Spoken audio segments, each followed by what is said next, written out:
Hello, this is Dr. Harriet Fraad bringing you Capitalism Hits Home, a show about the mutual shaping and creation of personal life, political life, and economic life in the United States.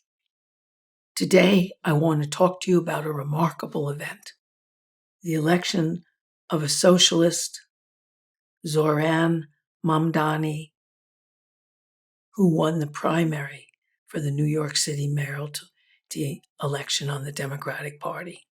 This was quite an upset. The worship of money and power is usually, or too often, what wins in the United States.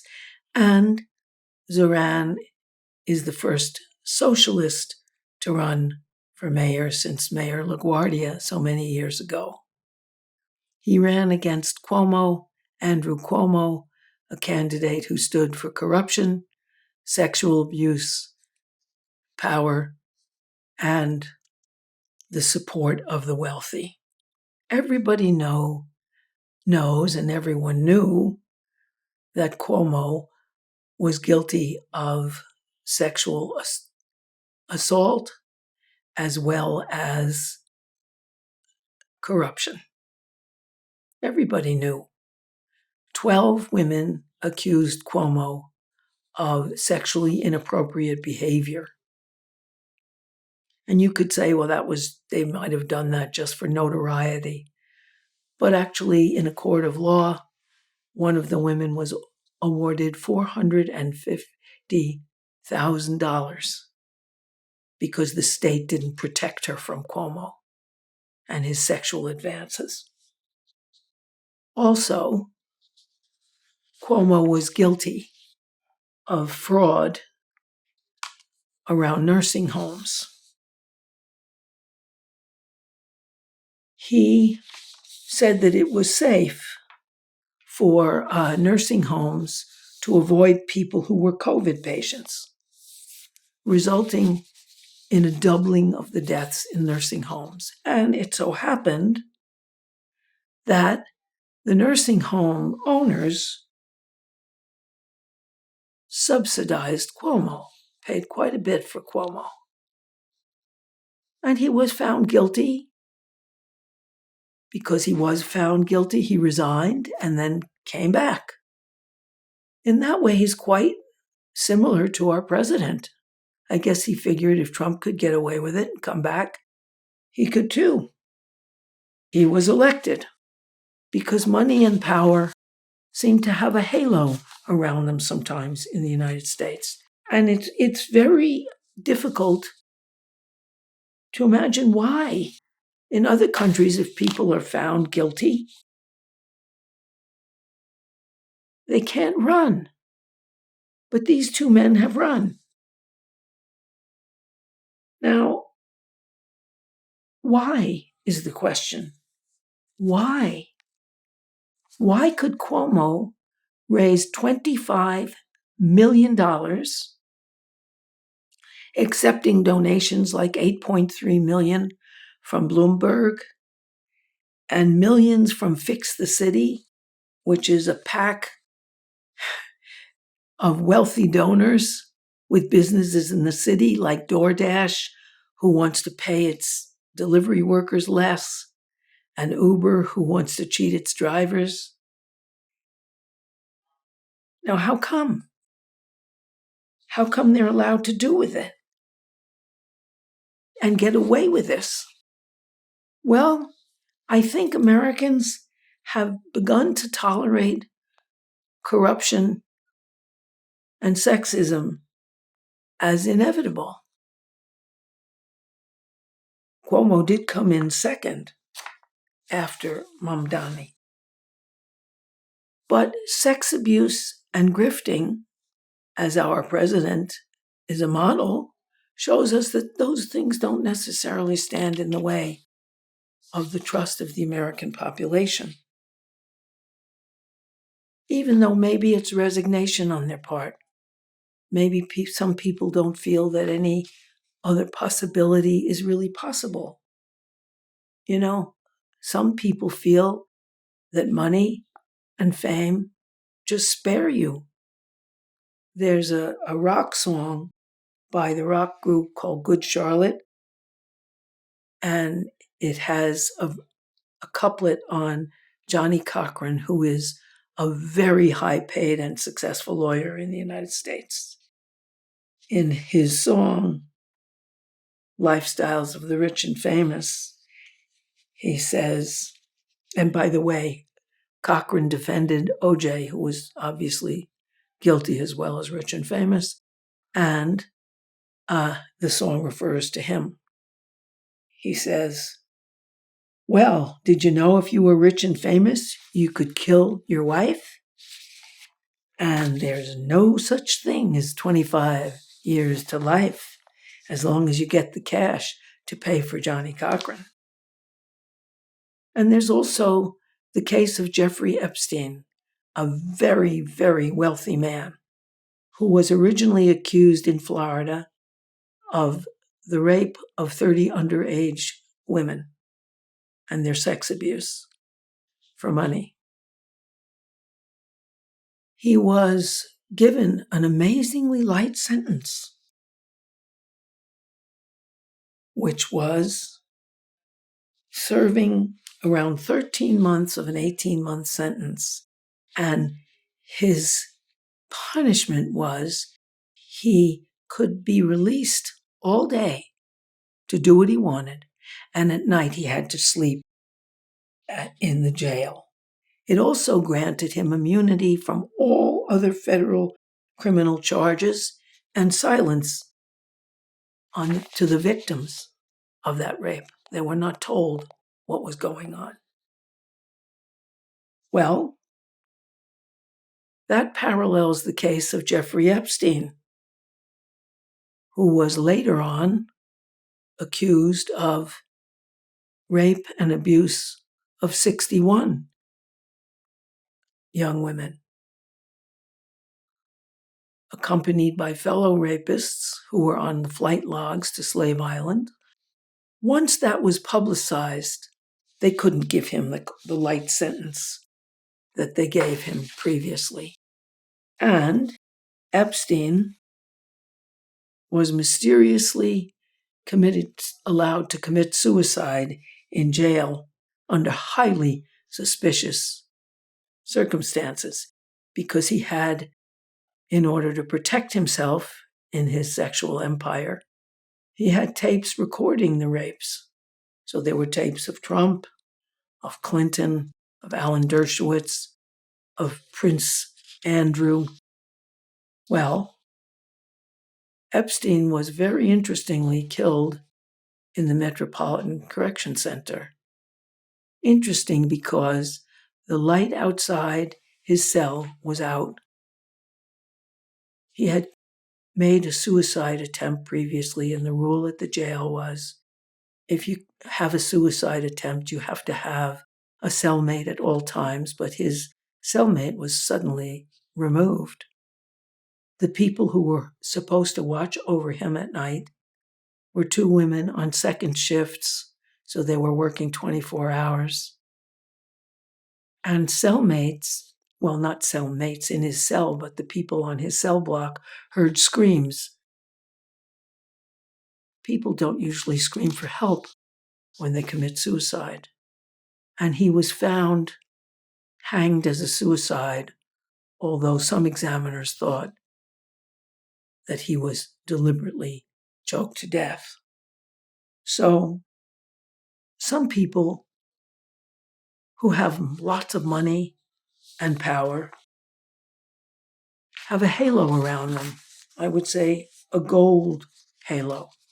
Right now, P. Diddy, who was accused of terrible crimes, including multiple rapes, firebombing a car, bringing people across state lines for prostitution,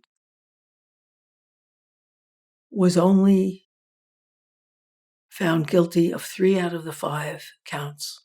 He was only found guilty of bringing people across state lines for the purposes of prostitution. He had a very famous lawyer, and he had the ability, like Epstein had the ability to hire the most expensive and best lawyers, just like OJ did. So that's another perk that allows wealth and fame to get away with rape and murder. This is all very, very interesting. During Trump's first term, tax crimes pursued by the Justice Department,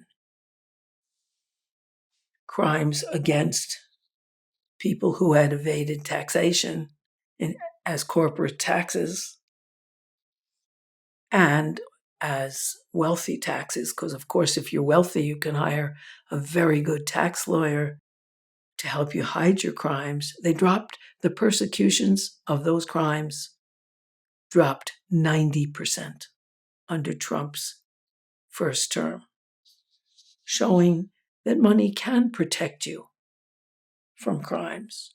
And so I think maybe the American people voted for Trump because in our pay-to-play democracy, money gives you protection and allows you to get away with crimes. Take the case of Musk, the richest man in the world, who was not elected, but given a primary position by President Donald Trump to cut the provisions for social services of Americans all across the board under the idea that he was saving money, that he was actually Xing waste when he was Xing and canceling benefits. He had no election to office, but he ruled. Once someone is elected, and of course receiving billions to be elected to president, the people who give money are then assigned to prestigious positions like ambassadorships.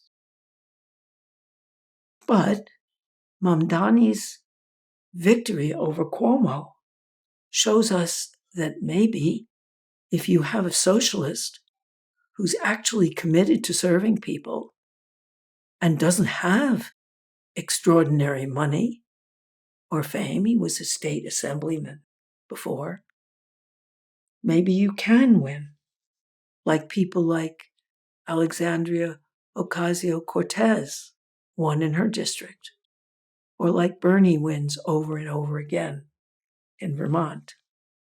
The reason Mamdani won is that his campaign, which raised all in all $1,700,000, $1.2 million for the Mamdani campaign directly, and another $700,000 from the Working Families Party, compared to the $25 million that Cuomo raised. Maybe they won because Mamdani did not adjust his beliefs in order to win. He said that if Netanyahu came to New York, he'd have him arrested for crimes against humanity. He went also door to door with thousands and thousands of young volunteers, most of whom had never voted before because they didn't see any point. Finally, they saw a choice, a real choice, a chance of voting for somebody who would serve them. And Mamdani didn't do the usual make New York and America safe with more and more police, more and more heavily armed. He said instead he would pay for mental health benefits for people who need them and relief for the homeless and the freezing of rents for affordability. Because when he and his tens of thousands of volunteers went around New York to talk to people, they found those were the issues they cared about. They cared about affordability in New York City, which is the most expensive city in the United States. And you should note that there is no city, state, or county in the entire United States where two workers working full-time at the lowest possible pay in the United States, could afford ever a 2-bedroom apartment at minimum wage. And New York City is the most expensive city. He also said he would do something about food deserts, depriving people in poor neighborhoods of fresh produce and food. And he would provide universal health care and elder care and after-school care and school meals. And he would do that through taxing billionaires. Well, naturally, the billionaires of New York City called him a radical that was unrealistic, a snake, these are repeats of some of the insults, a terrorist, a liar, a snake in the grass. But it didn't work. He and his volunteers went all around the city, speaking at synagogues, speaking at mosques, speaking in Hindi, in Urdu, and in Spanish, and reaching people. Where I live, 3 Mamdani volunteers came to our apartment to talk to us about Mamdani. And what Mamdani gives us in America is hope. Hope that we can recruit more people to vote, because most of Mamdani's voters were first-time voters, people who hadn't felt motivated to come out and vote before. Younger people who actually saw a choice, who voted for a socialist, who had the courage to say he was a socialist right out loud. And he won. And that's a message for all of us, that we need organizations and a party not to succumb to the same old crap that's out there, but to give people a choice so they don't have to vote for grift and corruption and money, but can vote for someone with a principled platform of affordability and safety and benefits for the mass of Americans. Mamdani's campaign, with its tens of thousands of volunteers, gives us hope. That's all for today. Thank you.